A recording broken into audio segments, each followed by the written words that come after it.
पुरंदर तालुक्यातील खळद, खानवडी, एकतपूर, मुंजवडी, कुंभारवळण या पंचक्रोशीच्या श्री संत तेल्याभुत्याच्या मानाच्या कावडीने तेल्याभुत्याचे वंशज श्री निवृत्ती महाराज खळदकर यांच्या मार्गदर्शनाखाली मंगळवारी दिनांक 16 रोजी श्री क्षेत्र शिखर शिंगणापूर तालुका मान येथील अवघड असा मुंगे घाट भक्ती आणि शक्तीच्या जोरावर सर करून येथील स्वयंभू शंभू महादेवाला कऱ्याच्या पात्रातील जलाने जलाभिषेक केला।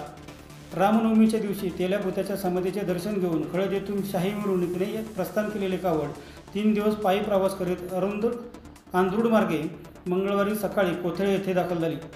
येथे सार्वजनिक महाप्रसाद झाला। यानंतर वाटाड्याच्या गुणवडीच्या कावडीसह विविध गावच्या कावडींचा भेटीचा कार्यक्रम होऊन दुपारी 3 वाजता कावडीने मुंगे घाटाच्या दिशेने प्रयाण केले। यावेळी ढोल ताशाच्या गजरात, फटाक्यांच्या आतषबाजीत भव्य मिरवणुकीने कावड सायंकाळी 5 वाजता घाटमाथ्याला पोहोचली। येथे महाआरती होऊन कावडीची मुंगे घाट चढून सुरू झाली। यावेळी ही कावड अवघड असा मुंगे घाट एक टप्पा केवळ मानवी साखळीच्या सहाय्याने हर हर महादेवच्या जयघोषात सर करीत होती। यावेळी अवकाशात सुरू असलेला ऊन सावलीचा खेळ हा भाविकांना प्रोत्साहित करत होता। सायंकाळी 7 वाजता कावड घाटमाथ्यावर पोहोचली। यावेळी अनेक मान्यवरांनी कावडीचे स्वागत केले। यावेळी मुंगे घाटाच्या पायथ्यापासून घाटावरची माणसे व वरून पायथ्याची माणसे ही अक्षरशः मुंगीप्रमाणे दिसत होती। कावडीच्या चढणीचा हा नयनरम्य सोहळा पाहण्यासाठी लाखो भाविक घाटमाथ्यावर गर्दी करून उभे होते। यानंतर कावडीसोबत आणलेल्या कराजलाने प्रथम अमृतेश्वराला जलाभिषेक करण्यात आला व नंतर शंभू महादेवाच्या मुख्य मंदिरात जलाभिषेक करण्यात आला।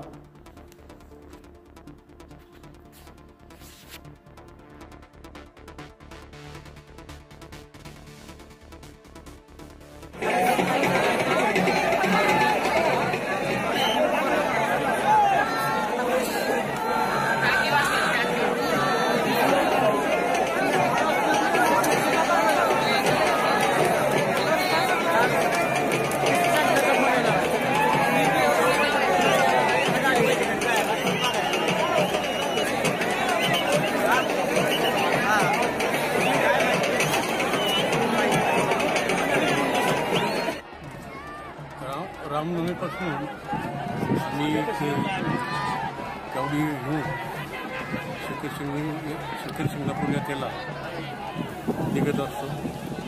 मुंगी घाटाच्या पायथ्याशी द्वादशला दुपारी पोचतो आणि मानवी साखळीच्या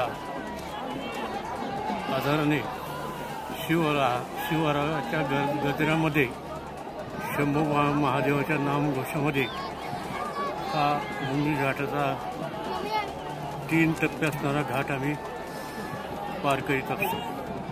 नंतर मंदिरामध्ये गेल्यानंतर आम्ही आमच्या कावडीच्या कराजलाचा अभिषेक शिवलिंगावर कराजल समर्पित करून करीत असतो आणि नंतर उमावनामध्ये आम्ही मंदिरामध्ये गेल्यानंतर जलाभिषेक करून दार समर्पित केले जाते। नंतर मंदिराचे मालक छत्रपती गुरुराजे मालक यांच्याकडून मानाचा ध्वज आम्हाला आमच्या कावडीला मिळत असून जाहीर सत्कार होत असतो।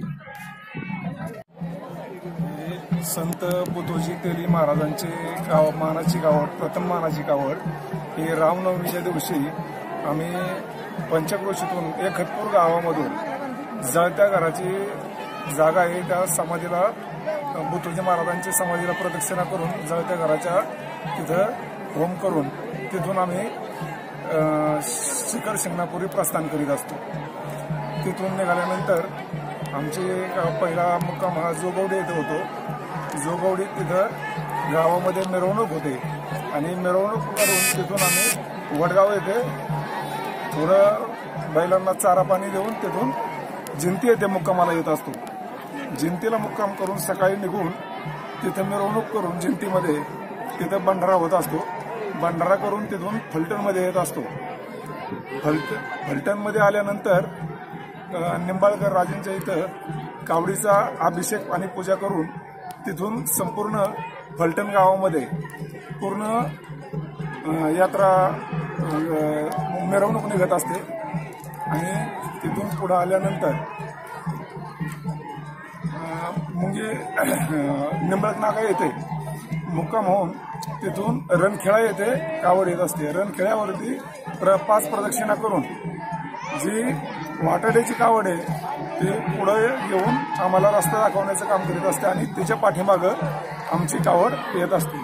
जे पूर्वी वनामध्ये रस्ता सापडत नव्हता बुद्धोजी महाराजांना, त्यावेळेस वाटाड्याच्या कावडीने आम्हाला वाटाडी कावड प्रस्थापित करून त्यांनी आम्हाला रस्ता दाखवला आणि त्यामुळं आम्ही वाटाड्याची कावड पुढे घेऊन त्याच्या पाठीमागं आम्ही इथपर्यंत मुंगी घाटापर्यंत पोहोचत असतो. कोथळ्यामध्ये इथं पूर्ण भंडारा घेऊन संपूर्ण 5 गावचे यात्रेकर महाराष्ट्रातून कावडी येऊन इथं भेट घेऊन येथून शिखर शिंगणापुरी आम्ही कावडीचं प्रस्थान करीत असतो.